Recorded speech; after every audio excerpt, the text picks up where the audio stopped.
আজকে মঞ্চে যারা আছেন যদি আমরা মুনাফিকি না করি, মঞ্চে যারা আছে যদি মুনাফিকি না করি, মুখের এবং কাজের কথা যদি একসাথে থাকেন, মুখের সাথে কাজের যদি মিল থাকেন, আমি এই লক্ষ জনতার সামনে কসম করে বলতে পারি আগামীতে ক্ষমতা যাবে ইসলাম, কোনো সন্দেহ নাই।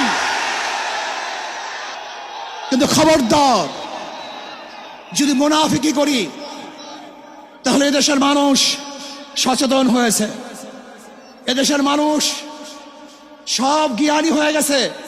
বিশ্বাস করবেন না, একজন রিক্সাওয়ালা, ঠেলাওয়ালা, কুলি মজদুরের বক্তব্য শুনলে আমরা আশ্চর্য হয়ে যাই বাংলাদেশের মানুষ কত সচেতন, তারা কত সচেতন হয়েছে। যদি আমরা মুনাফিকি না করি, যদি আমরা ঐক্যবদ্ধ থাকি, বাংলাদেশে একটা বাক্স ইসলামের নামে দিতে পারি। যেরকম আমেরিকা এবং ওই জারস ইসরায়েল ইরানের উপর আক্রমণ করে ভেবেছিল মুহূর্তের মধ্যে নিশ্চিহ্ন করে দিবে, কিন্তু আক্রমণ করার পরে দেখেছে ইরানের গুহার থেকে কোথার থেকে বোম মিসাইল চলে আসছে।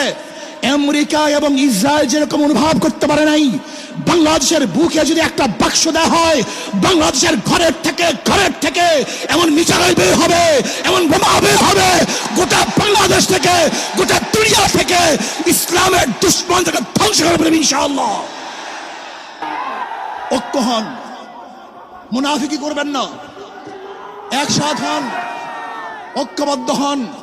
এইটা আমার মেসেজ থাকবে। যদি ঐক্যবদ্ধভাবে ক্ষমতার লোভকে সংবরণ করে আমি ক্ষমতায় যেতে চাই না, ইসলামকে ক্ষমতায় নিতে চাই। আমি ক্ষমতায় যাইতে চাই না, কোরআন ও সুন্নাহকে ক্ষমতায় নিতে চাই। যদি আদর্শ লালন করেন, এই নীতি আদর্শ যদি গ্রহণ করেন, ইনশাআল্লাহ নাসরুম মিনাল্লাহি ফাতহুন করিব ওয়াবাশশিরিস সাবিরিন। সেই দিন আসতেছে, আমি দেখতেছি, মনে হয় আমার চোখের সামনে আমি দেখতেছি ওই সংসদের মধ্যে কলেমার কথা হবে, কোরআন ও সুন্নাহর কথা হবে, লা ইলাহা ইল্লাল্লাহ উচ্চারিত হবে। গোটা বাংলাদেশের মানুষ শান্তিতে বসবাস করতে পারবে, জুলুম থাকবে না, অত্যাচার থাকবে না, অবিচার থাকবে না। প্রত্যেকটা মানুষের প্রাপ্তি তাদের ঘরে ঘরে পৌঁছানো হবে। আজকে আমার মা বোনেরা মনে করছে ইসলাম ক্ষমতা আসলে আমাদের অবস্থাটা কি হবে।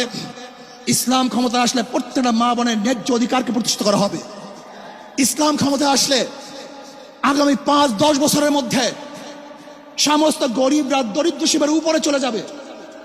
ইসলাম ক্ষমতা আসলে 28 লক্ষ কোটি টাকা বিদেশে পাচার হবে না, দুর্নীতি থাকবে না, জুলুম থাকবে না, অত্যাচার থাকবে না, নির্বিচার কোনো মানুষ আর খুন হবে না, গুম হবে না।